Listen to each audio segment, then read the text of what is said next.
In a canyon just outside of Blanding springs an artesian well. It brings people together also. That has long filled the needs of those living in the area. If it wasn't for the pioneers going down there and the Westwater people going down there and the Ute people going down there, they would never really connected. The well connects a community of 29 homes called Westwater to one of their only sources of water. Just imagine if, turning on your faucet and nothing coming out of there. And that's like anxiety and stress and all that comes along with it. This is where I live. Renee Jean was born and raised in Westwater.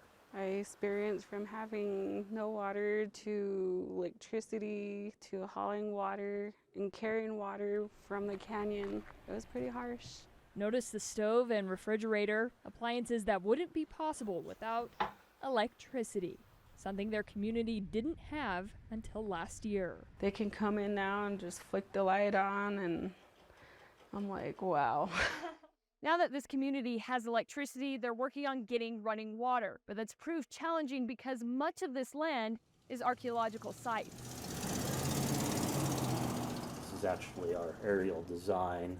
That is a huge improvement of life for these people. So you could go over the project. At a Blanding City Council meeting, updates from the Westwater project managers show progress in the planning. Kind of treatment equipment we need to put in there. And if all goes well, Westwater could have running water by next summer. Running water. I think that's the final step. Mayor Logan Monson is working on contracts and funding between the Navajo Nation, Westwater, and Blanding. They can haul their water, put it in a tank, and then turn on a sink. Blanding City constructed a well that can airlift 150 gallons per minute.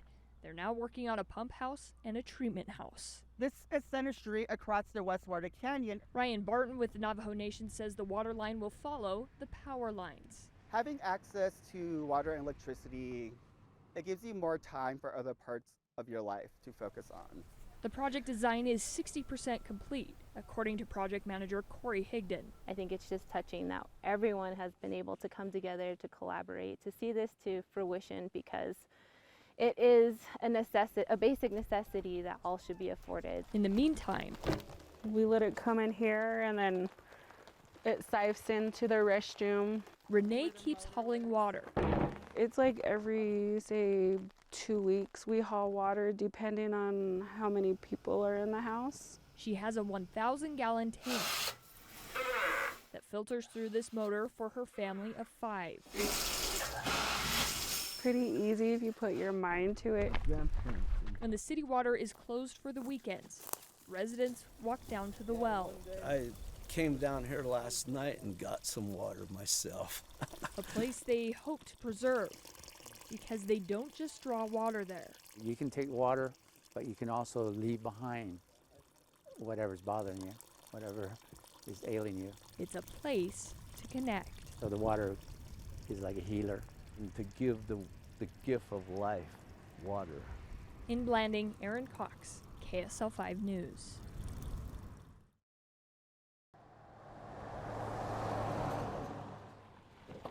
It's a rainy day at the Aneth chapter in southeastern Utah. We got chicken, milk, pie, apple juice. But that doesn't stop volunteers. Package everyone's food and give it out. TJ Redhouse has volunteered for more than 5 years. Well, at first, we needed food. We were the ones in the cars. Now TJ helps distribute food to families from the Navajo reservation. It's very beneficial because it helps those of us who can't really do a lot of traveling. Johnston Blackhorse waits in a line of cars. His mother is wheelchair bound, and grocery stores are few and far between. Meat, somewhat very scarce. We do have some meat options at the gas station or the dollar store. There are only 13 grocery stores on the Navajo reservation, so for Johnston and others, the food bank's drive is sometimes their only groceries for the month. Limited options of canned foods they give us, or whether or not there'll be bread or milk. They help 80 to 90 families once per month, but they're working on a new location that would help provide supplies daily. Thank you. Thank you. Here, workers build the Utah Food Bank's new warehouse in Blanding.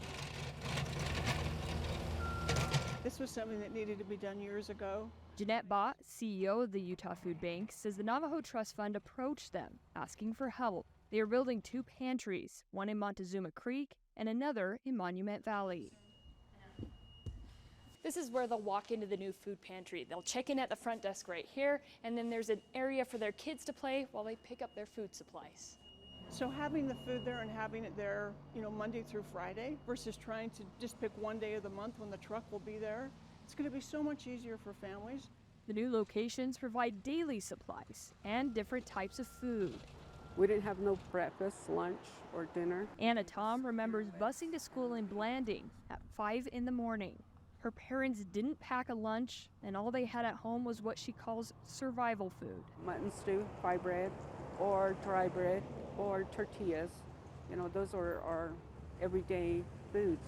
Fresh fruit and vegetables were hard to find. You go to Cortez or to Farmington, that's about 2-3 hour drive, and then you have Moab. Anna grew up eating dried foods. When canned foods were introduced, the amount of sugar preservatives brought health challenges. 1 in 3 with the Navajo Nation are diabetic or pre-diabetic. We are raised with dry stuff, and we didn't have no diabetes.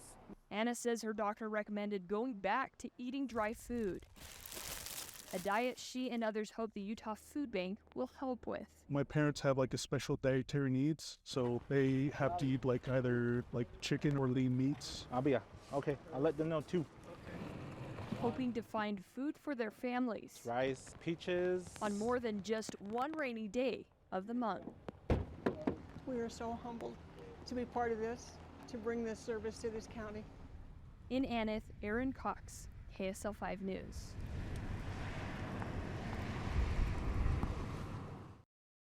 It's going to be 53. Would you like the receipt? Amidst the tourists and traders. Have a good day. You might not hear the sound that's been heard for generations. My grandkids really love the thump of this here patter here. A sound Vivian DeShenny grew up listening to. I got my thrill and from my grandma. And Grandma passed her tools on to Vivian when she was 14 years old. All you need is your hands and your weaving and your thinking and your thoughts and your prayers. She was born in Salt Lake City and later moved to Arizona. Vivian is the only remaining Navajo rug weaver at the Cameron Trading Post. They're all deceased, and they didn't really teach their children, their grandchildren. Her pattern is one of a kind. So all my rugs, they have a part of me. Butterfly, it's a medicine wheel.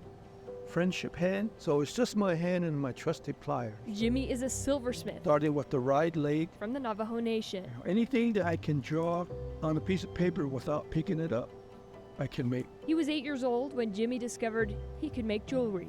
Calms my nerves, makes me feel good, that I can do all this with my hands. The deer he's making tells a story of a 4,000-year-old talisman found in a cave near the Grand Canyon. It was originally created to help bring good luck and help his ancestors find food. Try to do everything in fours, because there's 4 seasons. Making jewelry deers was passed down by his grandfather and is a tradition he hopes to continue. That's why I share with my kids. My kids all make the same type of jewelry. It's not just about displaying and selling their art, it's about carrying on their family traditions. These days, children are not really interested in learning the culture of weaving. Vivian teaches her family to carry on the tradition. This is what we do. You got to pass it down. Our little family has to continue. Keeping the sound of Grandma weaving. I know she's here with me in spirit. She always encourages me to continue weaving. And the patterns of their stories woven among generations. It's life. It becomes alive. At the Cameron Trading Post in Arizona, Aaron Cox, KSL 5 News.